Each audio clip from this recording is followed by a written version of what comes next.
마태복음 77번째 시간이에요. 우리가 지금 예수님의 두 번째 설교 10장의 제자 파송의 설교와 13장의 하나님 나라 천국에 관한 설교 사이를 함께 살펴보고 있습니다. 여러분, 우리가 제자들을 파송하신 예수님께서 제자 파송 이후에 세례 요한의 예를 끌어들이십니다. 이거 잘 기억하셔야 돼요.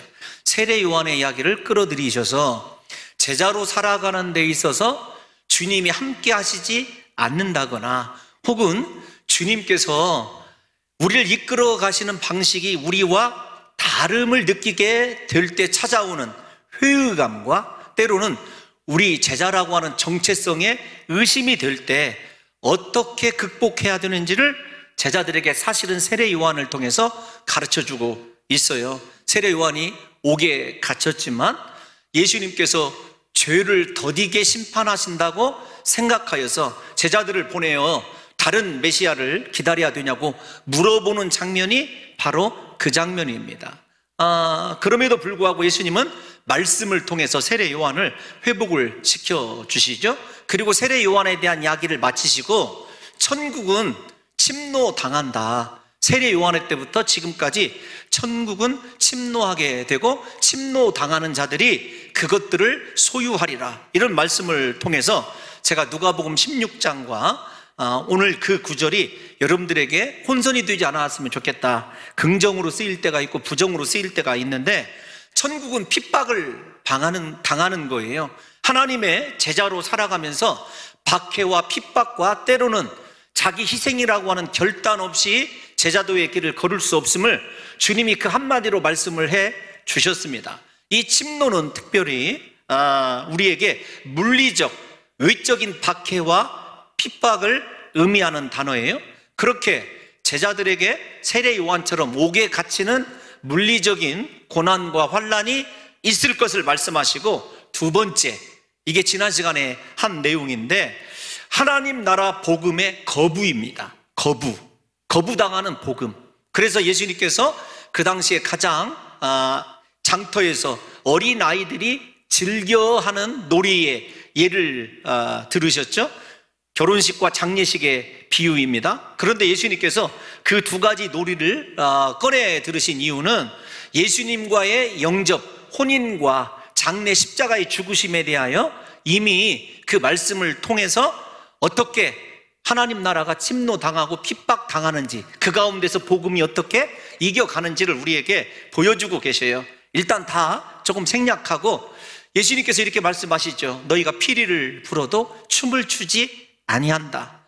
그 다음에 가슴을 치며 슬퍼하여도 울어주지 않는다라는 거예요. 한마디로 얘기하면 무반응, 무감각입니다. 하나님 나라에 대한 무반응이라고 이야기할 수 있죠.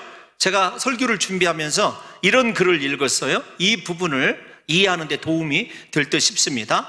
무관심은 종교를 태워 죽이지는 않으나 얼어 죽게 만든다. 무반응은 신앙을 탄압하지는 않으나 질식시킨다. 굉장히 일리가 있는 말이에요. 우리에게 의적인 박해보다도 더 무서운 것이 하나님의 복음에 대하여 무반응하고 무감각한 세대를 살아가는 것이라고 하는 것을 우리 사랑하는 성도 여러분들과 제가 아셔야 돼요. 그래서 하나님의 말씀 앞에서 내 심령이 지금 어떻게 작동하고 있는지를 생각해 봐야 할 때입니다. 주님이 그렇게 외적으로 박해당하고 복음이, 하나님 나라가, 두 번째, 그렇게 하나님 나라 복음이 사람들에게 무반응, 무감각해진 결과가 어떤 거냐? 오늘 우리가 읽은 11장 20절에서 24절까지에 있는 말씀이 바로 그것에 대한 예수님의 응답입니다. 하나님 나라 복음을 박해하는 자들, 복음에 대하여 무반응하거나 말씀을 듣고도 회개하지 아니하는 자들에 대하여 주님이 책망을 하셨어요. 그런데 오늘 우리가 읽은 본문 가운데 도시가 6개가 나옵니다. 고을들 이렇게 나와 있지만 제가 편의상 6개라고 이야기를 해요. 그런데 우리가 마태복음이 철저히 유대적 배경에 있다는 것을 여러 차례 배웠어요. 마태복음의 5편에 예수님의 말씀이 실려져 있다. 설교가 모세 오경을 상징한다. 예수님의 전능하신 구원자 되심이 8장에서 9장에서 10개의 기적을 통해서 나타나요. 제자들을 보내실 때 증인 숫자인 2명을 파송합니다. 그런데 오늘 예수님께서 책망하시면서 화 있을진저 심판적 용어, 종말적 용어를 사용하시는 그 대상들을 나타내는 도시들이 6개예요. 우리가 요한계시록에서 배웠지만 6은 마귀 숫자이자 세상 숫자이기도 하고 반드시 심판받을 만한 대상을 이야기할 때 6이라는 숫자를 쓰고 있어요. 그래서 우리는 그냥 6개의 도시다 잊고 지나가지만 유대인들 입장에서는 이거 심각한데? 이거 종말에 관한, 심판에 관한 경고의 메시지인데? 라고 하는 것을 유대인들은 쉽게 알아차릴 수 있는 거죠. 그런데 여러분, 이 6개의 고을들에 대하여 살펴보기 전에 우리가 이 예수님께서 일단 한번 이렇게 짝을 지어 보십시다. 고라신, 벳세다, 두로, 시돈 이렇게 짝을 지시고 맨 마지막에 예수님의 심판의 메시지, 소돔과 비유한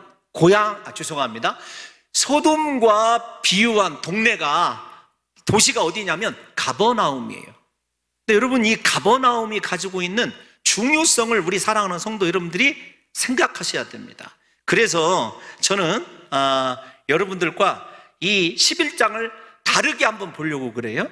왜 그러냐면 이 11장의 패턴이 계시와 말씀과 권능의 형태로 이미 우리들에게 보여진 적이 있어요. 한번 다시 정리를 해드릴게요. 살펴보기 전에 세례 요한의 이야기, 그 다음에 침노당하는 하나님의 나라, 그리고 복음을 거부하는 세대, 그것에 대한 예수님의 심판, 이 구조가 여러분들에게 11장의 구조가 이렇게 머릿속에 잘 들어와 계시면 좋을 것 같아요. 이제 어디로 갈 것이냐면 먼저 하나만 더 짚고 가죠. 11장에서 마지막 심판에 받은 고을이 어디라고요? 가버나움이에요. 가버나움에 대해서 조금 이따 얘기하겠지만 오늘 서론은 거기서부터 풀어가야 돼요. 마태복음 4장 12절에서 17절 중요한 말씀이니까 한번 길지만 다시 읽어보면서 11장에 제가 짚어드렸던 말씀을 떠올렸으면 좋겠어요. 4장에 있는 이야기입니다. 시작. 예수께서 요한이 잡혔음을 들으시고 갈릴리로 물러가셨다가. 잠깐만요. 우리가 11장 첫 번째 이야기가 세례 요한이 옥에 갇혀있는 이야기예요. 무언가 지금 비슷하지 않습니까? 그러니까 여러분 마태복음을 읽으실 때 큰 숲을 보셔야 돼요.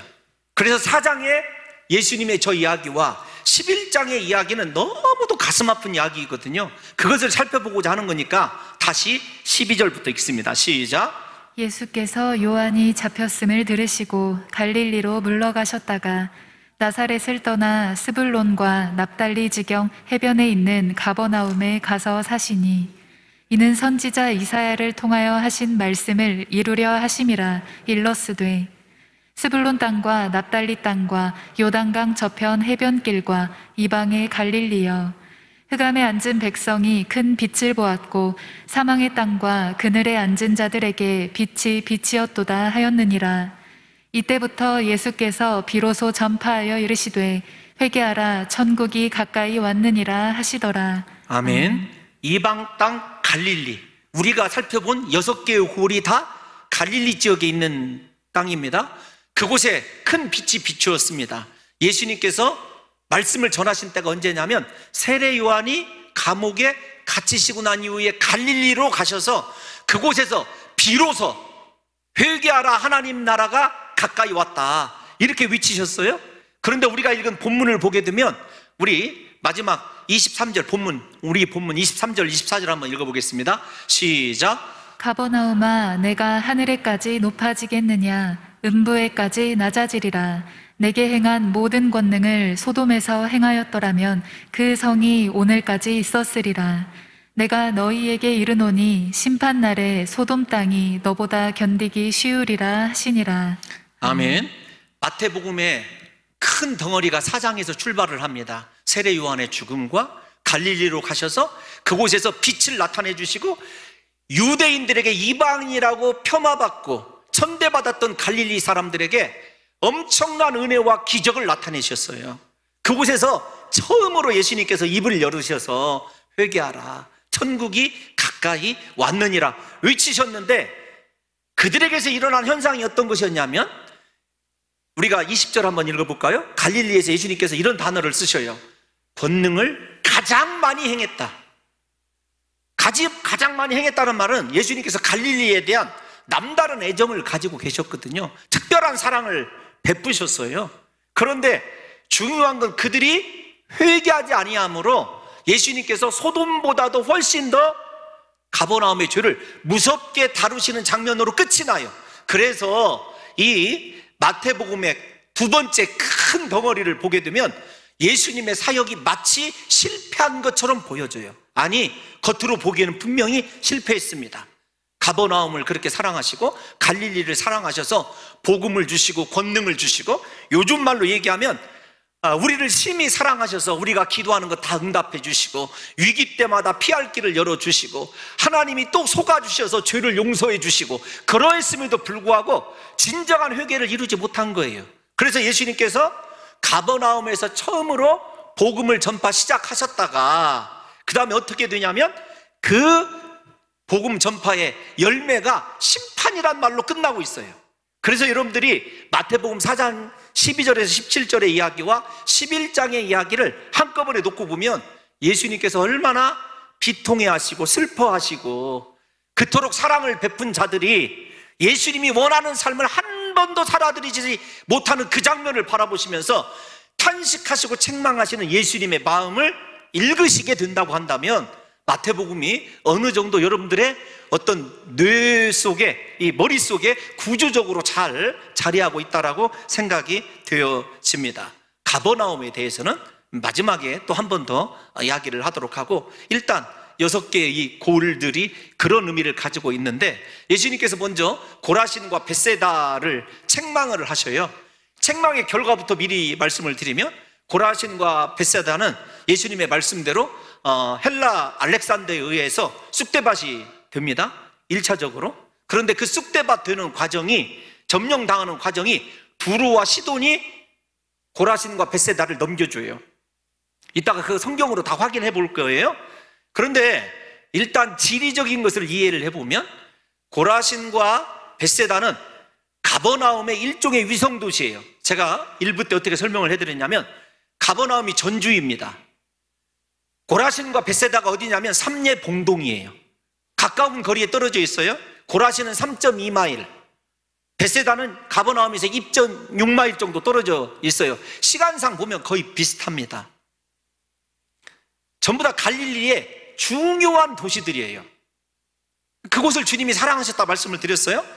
심판부터 말씀드린다고 그랬으니까, 그렇게 알렉산더에 의해서 고라신과 벳세다가 멸망당하고 난 이후에 그걸로 끝나는 것이 아니라 지진이 일어나게 됩니다. 그래서 이 고라신과 벳세다가 지금은 어느 지역인지 정확하게 구분할 수 없을 정도로 사라지게 돼요. 갑자기 이스라엘 역사에서 사라지게 됩니다. 그런데 오늘날 다시 고고학자들이 벳세다와 그 다음에 고라신을 발굴해내고 있어요.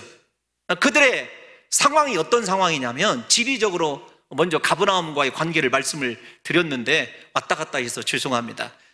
이방 땅 갈릴리로 불리우는 이유가, 갈릴리가 접경지대이기 때문에 그래요.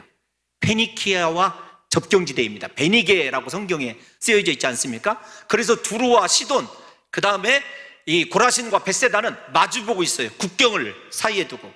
오늘날 같이 국경의 개념이 완전하지 않았기 때문에 이 고라신과 벳세다 사람들이 두로와 시돈 사람들의 삶을 정확하게 볼 수가 있어요. 근데 중요한 것은 왜 이 벳세다 사람들과 고라신 사람들이 회개하지 아니하였는가? 그렇게 큰 권능을 행하였는데 이것이 중요하지 않습니까? 예수님께서 무턱대고 이렇게 두 고을들과 비교해 놓은 이유가 있을 수가 없죠. 괜히 하셨을 리가 없지 않습니까? 접경지대에 살면서 예루살렘의 종교성에, 일단 겉으로 보이는 거룩성을 이 고라신과 벳세다라고 하는 두 고을 사람들이 잃어버렸어요. 그러면서 그들의 삶의 동경은 어디냐면, 그 당시에 가장 부강한, 성경에서 두로와 시돈은 언제나 한 쌍으로 나타납니다. 베니게의 중요한 해상 도시다, 이렇게 알고 계시면 돼요. 그들의 삶을 이렇게 눈 건너서 보이는 거예요. 예를 들면 우리가 통일 전망대에 이렇게 가보면 북한 땅이 이렇게 보여지듯이 정확하게 보여집니다. 얼마나 이렇게 많이 떨어져 있지 않아요. 그들의 융성하는 문화, 그 다음에 권력, 부귀들을 바라보는 거예요. 하나님 나라 복음이 임하였음에도 불구하고 그들이 추구하는 것은 하나님 나라, 예수님이 걸어가시는 좁은 길, 제자됨의 길이 아닙니다. 몸은 예수님을 향하여 돌아져 있는지 모르겠지만 마음은 언제나 그것들을 부러워해요. 우리는 언제 두루와 시돈처럼 그렇게 떵떵거리고 걱정 없이 살아보나, 이런 생각을 가지고 있으면서 그들을 굉장히 부러워합니다. 그러면서도 그들 속에 어떤 마음이 참 이중적으로 도사리고 있냐면 두루와 시돈이 이스라엘에게 행한 악을 기억을 해요. 먼저 우리가 그들이 행한 종교적인 악이 어떤 것이었죠? 두루와 시돈 하면 무엇이 떠오릅니까? 바로 바알과 아세라의 본거지예요. 그래서 이스라엘 백성들, 오므리의 아들 아합이 바알 이 선지자들과 아세라 선지자들을 그렇게 선대했던 이유가 시돈 출신인 이세벨 때문에 그랬다는 걸 우리가 이미 역사서를 통해서 잘 알고 있어요. 그렇게 종교적으로 이스라엘을 타락시킨 사람들이 두루와 시돈입니다. 물리적으로도 마찬가지예요. 물리적으로도 보면 이 두루와 시돈이 이스라엘을 얼마나 힘들게 했는지 좀 순서가 좀 바뀌었습니다만, 요엘서 한번 읽어볼까요? 요엘서 3장 5절에 6절입니다. 한번 읽어보겠습니다. 시작. 곧 너희가 내 은과 금을 빼앗고 나의 진귀한 보물을 너희 신전으로 가져갔으며 또 유다 자손과 예루살렘 자손들을 헬라 족속에게 팔아서 그들의 영토에서 멀리 떠나게 하였음이니라. 아멘. 제가 서론에서 이 두루와 시돈 사람들이 고라신과 벳세다 사람들에게 행한 악 가운데 헬라 사람들에게 팔아버렸다, 거래 가운데서 거래를 지키지 아니하였어요. 그들이 중요시 여기는 것은 이익입니다. 그래서 유다 족속에게 큰 해를 끼친 데가 두루와 시돈이에요. 근데 참 이게 아이러니한 게 어떤 것이냐면, 겉으로는 겉으로는 예수님의 제자예요. 속으로는 그들의 돈과 권력과 명성을 사랑해요. 그리고 또 한쪽에서는 그들에 대해서 정죄하는 의식이 이 두 고을 사람들의 줄을 이루고 있어요. 여러분, 제가 말씀드리는 이 세 가지에서 빠진 것이 있습니다. 어떤 것이 빠져 있는지 아십니까? 바로 자기 자신의 삶의 정체성, 자기 자신의 죄는 이 두 고을 사람들이 바라보지 못했다는 거예요. 오늘날 우리도 생각해 보십시오. 세상 사람들 부러워하지 아니하여도 나는 예수님만 사랑하고 따라가겠다고 다짐하면서 예수님의 말씀을 듣는가 싶으면 세상에 나가면 그들이 제공하는 쾌락과 즐거움과 그들이 가지고 있는 세상의 어떤 권세를 사모하며 살아가는 것이 우리들의 모습 아닌지 생각을 해보자는 거죠. 거기에다가 우리는 은근히 내가 예수 믿는 사람이고 하나님의 자녀라고 하기 때문에 다른 사람의 죄와 영적인 것이 되었든지 육적인 것이 되었든지 허물에 대하여 아주 즐거워하면서 비판하고 정죄하는 것이 오늘날 우리들에게 습성처럼 존재하고 있어요. 또 하나 충격적인 것이 어떤 것이냐면, 벳세다 사람들은요, 우리가 잘 아는 대로 벳세다가 고향인 제자들이 누가 있죠? 예수님의 제자 가운데 3명이 있어요. 4분의 1이 벳세다 출신입니다. 우리가 잘 아는 수제자 베드로, 그의 아우 안드레, 그 다음에 빌립이 바로 벳세다 출신들이에요. 예수님께 사랑받는 제자들이 그들에게 어떻게 보면 이 하나의 중요한 신앙의 이정표가 되었을 법한데도 그곳 사람들이 예수님을 따라가지 않은 거예요. 무엇 때문에? 두루와 시돈 때문에. 그래서 여러분들에게 제가 두루와 시돈이 어떤 나라들이었는지 한번 이사야 23장 8절 한번 읽어드리고 왜 주님이 이렇게 말씀하셨는지를 한번 더 최종적으로 살펴볼게요. 시작. 면류관을 씌우던 자요, 그 상인들은 고관들이요, 그 무역상들은 세상의 존귀한 자들이었던 두로에 대하여 누가 이 일을 정하였느냐. 우리가 부러워하던 거 다 있죠. 승리의 면류관 쓰고요, 상인들이라고 해서 돈도 있고요, 고관이라고 하는 권세도 있습니다. 그러니까 명성, 권세, 부귀를 다 가지고 있었던 나라가 두로예요. 그런데 그 두로를, 시돈을 영적으로는 정죄하고 혐오하면서도 그들이 갖고 있는 저 부귀와 영화를 고라신과 벳세다 사람들이 선망하고 있었던 거죠. 예수님께서 그걸 잘 아는 거예요. 하나님 나라는 그런 것이 아니라는 것입니다. 하나님의 나라가 임하게 되면 진실로 그 말씀에 의하여 회개하고 하나님께서 원하시는 길을, 하나님이 뜻하시는 길을 걸어가는 것이 제자의 삶이라고 하는 것을 예수님이 우리들에게 가르쳐주고 있는 것 아니겠습니까? 사랑하는 성도 여러분, 고라신과 벳세다를 준비하면서 읽어보니까 성경에서, 복음서에서 예수님께서 특정한 지명을 이야기하지 않은 그 나머지의 모든 기적은 이 고라신과 벳세다에서 행했대요. 예수님이 그렇게 특별한 사랑을 하셨어요. 그래서 권능도 주시고 우리가 잘 아시다시피 말씀도 가르쳐 주셨어요. 그런데 그들이, 우리가 생각해 보세요. 벳세다에서 두 제자들을 부르시기 위하여 오병이어의 기적을 베푸셨습니다. 그 벳세다 접경에 있는 갈릴리 바다에서 우리가 잘 아는 대로 뭐라고 할까요? 배가 차고도 넘치는 놀라운 역사를 일으켜 주셨어요. 풍랑이는 바다를 잠잠케 해주셨습니다. 아니, 이보다 더 많은 권능을 경험한 고울들이 어디가 있느냐고요. 그런데 그들의 마음이 예수 그리스도의 말씀에 꽂혀져서 말씀이 원하는 삶을 살아가는 것이 아니라 자신들이 추구하는 세상의 것을 추구하다가 그리스도의 제자라고 하는 말씀에 반응해야 된다고 하는 사실을 잃어버린 거예요. 그 뒤로부터, 세상이 눈에 들어오기 시작한 뒤부터 예수님이 어떤 말씀을 해줘도 그들의 마음속에 무감각, 무반응이죠.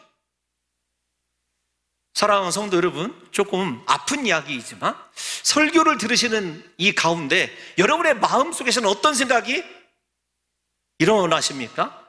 누가 설교를 해도 내 마음속에서는 진리의 영이신 성령께서 감동을 주심으로 나는 말씀에 반응하고 있다. 주님이 나를 즐거워라고 피리를 불어주면 나는 춤을 추고 있고, 주님이 내 앞에서 가슴을 치시면 나는 울어주는 사람이다. 생각해 보세요. 고라신과 벳세다 사람들은 당연히 예수님께서 자신들을 위하여 권능을 행해 주시는 것을 죄송하지만 자신이 누릴 만한 특권으로 이해를 했어요. 예수님께서 진짜 원하시는 건 마음이 세상이 아니라, 두루와 시돈이 아니라 복음을 향하고 하나님이 맡겨주신 사명으로 향하기를 원하시는데, 그들의 마음이 세상 것에 둔화되어 있으니까 영적으로 죽어가고 있고 자신의 심령이 완전히 완악해져서 하나님의 말씀이 도대체 역사할래야 역사할 수 없는 상황에 이르렀다는 것을 그들이 모르는 거죠. 오늘날 우리도 마찬가지입니다. 세상으로 나가지 말라는 이야기가 아니에요. 세상에서 성공하지 말라는 이야기가 아닙니다. 우리에게 왜 성공해야 되느냐, 우리가 왜 잘 살아야 되느냐, 이유가 예수 그리스도의 제자이고 그분이 나를 부르셨기 때문에 그분을 위한 인생을 살아드려야 된다고 생각한다면 여전히 우리에게는 이상이 없는 거죠. 그리고 그 이상이 없는 증거는 말씀에 반응하는 거예요.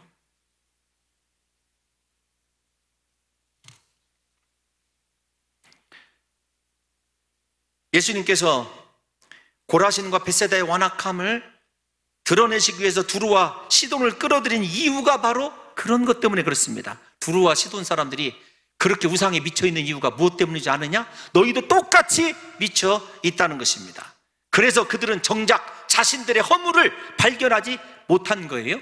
마치 라오디게아 교회와 똑같습니다. 요한계시록에 나오는, 한 번만 읽어볼까요? 요한계시록 3장 17절에서 18절 읽어보겠습니다. 시작. 내가 말하기를 나는 부자라 부요하여 부족한 것이 없다 하나 내 곤고한 것과 가련한 것과 가난한 것과 눈먼 것과 벌거벗은 것을 알지 못하는도다. 내가 너를 권하노니 내게서 불로 연단한 금을 사서 부요하게 하고 흰옷을 사서 입어 벌거벗은 수치를 보이지 않게 하고 안약을 사서 눈에 발라보게 하라. 아멘. 두루와 시돈에 미쳐있는 고라신과 벳세다의 모습이 저런 거예요. 예수님이 계시니까, 말씀이 있고 권능이 있다고 생각하니까 자신들의 구원은 당연한 것으로 생각을 하는 거죠. 그러나 정작 예수님께서 보실 때에 그들은 부유한 자들이 아닙니다. 가난한 자들이에요. 곤고한 자들입니다. 벌거벗은 자들입니다. 자신의 눈은 멀어 있는 자들이에요. 왜냐하면 신앙생활 하면서 말씀 앞에서 자기 자신을 비춰보지 못하는 백성들은요, 다 저렇게 두 고을 사람들이나 라오디게아 같은 사람들이라는 것을 우리가 인정하셔야 돼요. 부디 우리에게 세상에 썩어 없어질 두루와 시돈의 영광이 아니라 고난이고 고통이지만 좁은 길 십자가의 길을 걸어감으로 말미암아 그 실상은 내 심령은 가난하지만 하나님 나라가 내 안에 이루어져서 하나님의 백성이라고 예수님께서 선언하신 그 팔복을 이루며 살아갈 수 있는 진정한 예수님의 제자들이 되시기를 예수님의 이름으로 축원합니다. 사랑하는 성도 여러분들이요, 예수님께서는 이 두 고을 백성들에게 정확한 것을 요구하셨어요. 신앙의 정확한 반응. 아마 이들도 제가 추가로 생각을 해봤어요. 맨 처음에는 예수님을 메시아로 알았을 거예요. 그런데 그들이 추구하는 메시아는요, 세상에서 부귀와 영화였어요. 예수님이 원하시는 것은 십자가를 질 수 있는 제자를 원하셨던 거거든요. 예수님의 생각과 제자들의 생각이 다른 거죠. 세례 요한의 생각과 예수님의 생각이 다른 것과 마찬가지로요. 예수님이 지금 이 시간에 우리들에게 원하는 것이 무엇인 줄 아십니까? 다시요, 세상에서 잘 나가는 것이 아니라 진짜 말씀에 반응하고 가슴을 치며 회개하고 주님이 원하시는 길을 걸어가는 진짜 십자가의 도를 행할 수 있는 제자라고 하는 것을 우리 성도들이 잊지 않으셨으면 좋겠어요. 가버나움을 보겠습니다. 이 벳세다와 고라신을 책망하신 주님께서 이번에는 가버나움을 이야기를 하셔요. 가버나움이 예수님에게 얼마나 중요한 도시인지를 서론에서 잠깐 여러분들에게 말씀을 드렸습니다. 우리가 9장에서도 가버나움이 얼마나 중요한지를 살펴봤어요. 예수님께서 가버나움을 뭐라고 얘기하시냐면 나의 본 동네다, 이렇게 얘기해요. 본 동네. 본 동네라는 말은 고향이다, 이렇게 이야기하시는 거거든요. 그리고 또 더불어서 요즘 말로 번역을 해드리면 주민등록지, 이렇게 얘기할 수 있어요. 그래서 예수님이 주민등록을 우리말로 얘기하는 거예요. 여러분, 가버나움에 두고 계셨기 때문에 나중에 마태복음 17장을 읽어보시면 세금을 그곳에 가서 내세요. 가버나움에. 그러니까 여러분, 가버나움이 예수님께서 이렇게 서류상으로, 행정상으로 중요한 것이기도 하지만 우리가 한 가지 더 생각을, 기억을 떠올려 보셔야 됩니다.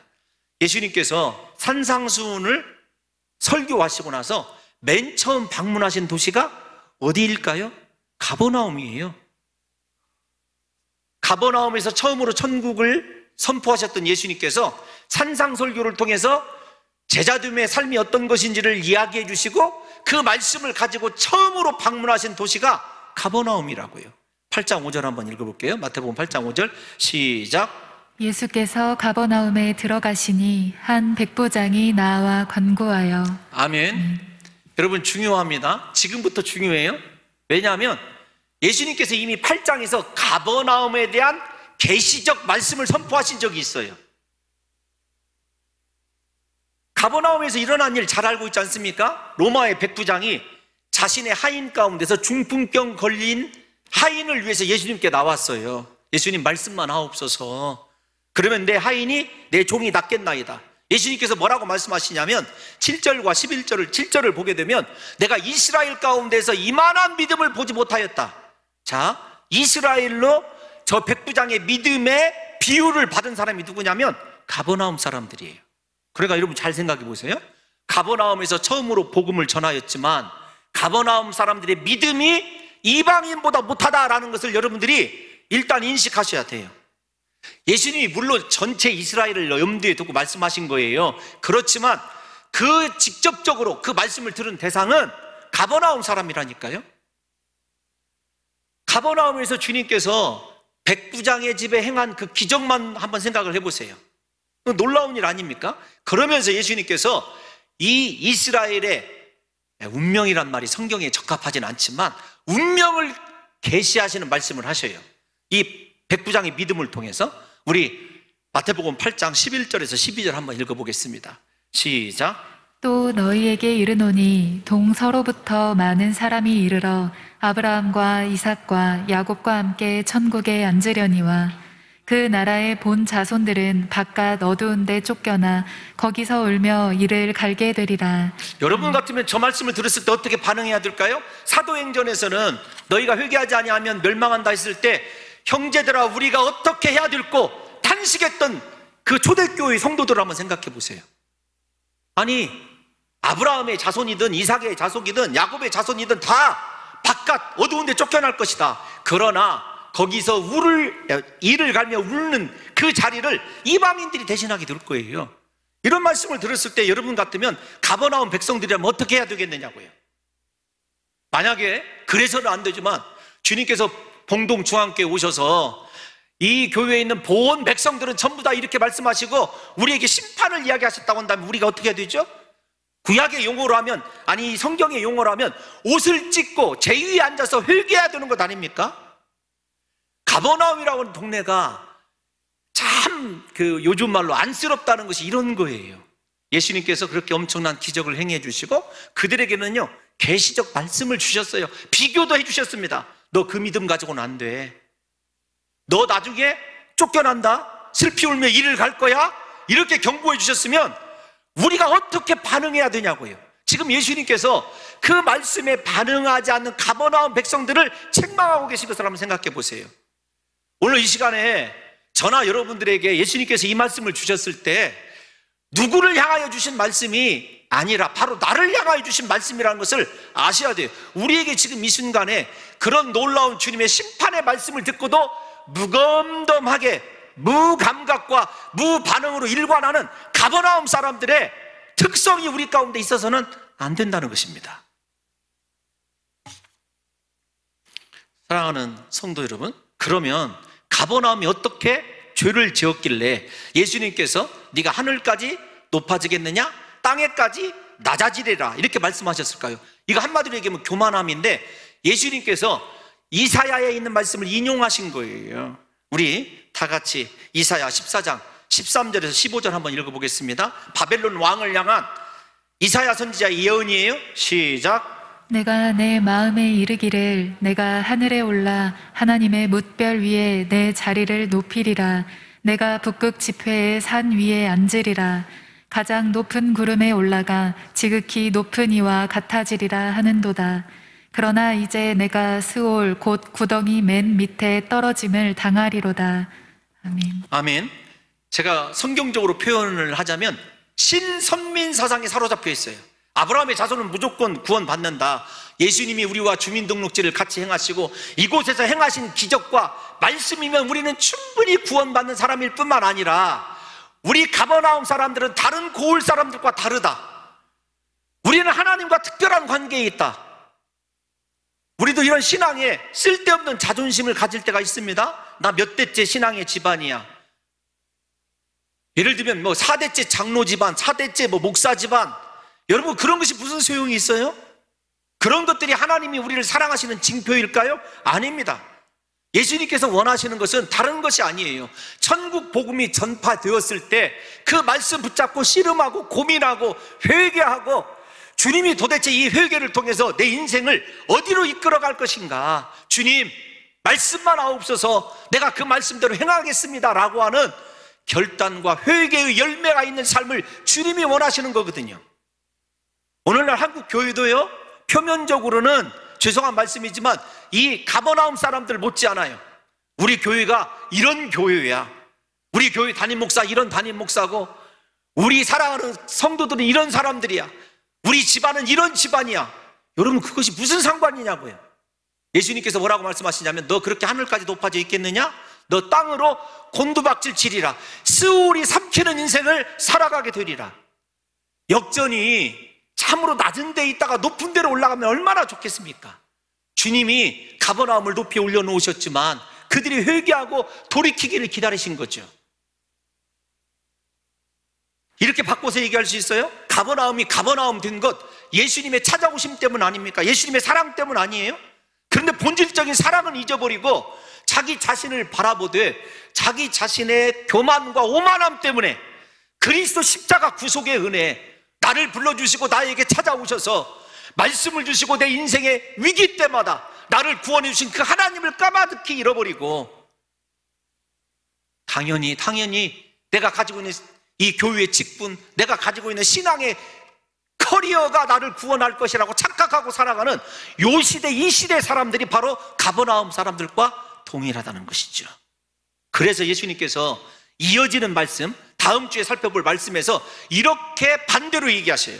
우리 11장 25절 한번 읽어보겠습니다. 시작. 그때 예수께서 대답하여 이르시되 천지의 주제이신 아버지여 이것을 지혜롭고 슬기 있는 자들에게는 숨기시고 어린 아이들에게는 나타내심을 감사하나이다. 아멘. 달란트가 넘치고 부귀와 영화를 가지고 있고 나는 나름대로 이곳에서 성공한 사람이라고 교만에 빠져있는 사람들에게는요, 하나님 나라를 나타내시지 않는 거예요. 오히려 어린아이같이 의존적이고 겸손하고 나는 아무것도 할 수 없습니다, 예수 없이는 살아갈 수 없습니다 라고 고백하는 그 사람들에게 하나님의 나라를 나타내시고 그들을 향하여 주님이 초청을 하세요. 하나님 나라가 실패한 것이 아니라 수고하고 무거운 짐진 자들아 다 내게로 오라, 내가 너희를 쉬게 하리라. 주님의 영원한 안식, 인생을 주님께서 대신 짐을 져주시고 우리에게 그분이 하나님 나라를 통해서 주시겠다고 하는 안식을 약속해 주고 계시다는 거죠. 여러분, 우리 다시 생각해 보십시다. 하나님 앞에서 우리가 이렇게 예배자가 된 것, 예수 그리스도를 믿게 된 것, 우리의 자격과 조건과 공로이던가요? 그분이 우리를 말씀으로 찾아와 주셨기 때문 아닙니까? 그분이 나를 사랑하셨기 때문 아니에요? 십자가에서 나를 위하여 못 박혀 죽으셨기 때문이 아니냐고요. 그런데 그 은혜, 그 사랑은 잃어버리고 오직 세상과 인간적인 나만 남아있는 가버나움 같은 사람들을 향하여 예수님이 책망하시고 심판하시는 그 메시지를 잊어서는 안 된다는 것입니다. 중요한 건 주님이 고라신과 벳세다는 두로와 시돈에 비유하셨는데 우리가 잘 아는 가버나움은 소돔에 비유하셨어요. 소돔은 죄악의 대명사이자 하나님의 심판의 대명사 아니겠습니까? 그런데 그 소돔에 살아가는 사람들도 예수님의 말씀이면 회개했을 것이라고 주님이 그렇게 교훈하고 계셔요. 사랑하는 성도 여러분들이요, 예수님께서 지금까지 우리에게 베푸신 은혜, 그 사랑이면은요, 세상에 우리가 정말로 악하다고 생각하는 그 사람들은요 벌써 회개하고 회개에 합당한 열매를 맺었을 거라는 거죠. 부디 저와 여러분들이 이 예수님의 탄식, 가장 슬픔의 이 말씀을 통해서 이 한 주간 주님, 내가 주께로 돌아가기를 원합니다. 온전히 회개하기를 원합니다. 하나님, 내 마음의 완악함을 성령의 보습으로 갈아엎어 주시사 말씀에 반응하고 말씀이라고 한다면 절대적으로 그 말씀에 순종할 수 있는 하나님의 진정한 자녀로, 하나님 나라 백성으로 거듭나게 해달라고 기도하실 때 우리가 회개하지 아니함으로가 아니라 회개함으로 말미암아 다시금 예수 그리스도를 내 인생 가운데 주인으로 모셔드리고 그리스도의 그리스도 되심을 땅끝까지 선포할 수 있는 진정한 제자들로 서 있으시기를 예수님의 이름으로 축원합니다.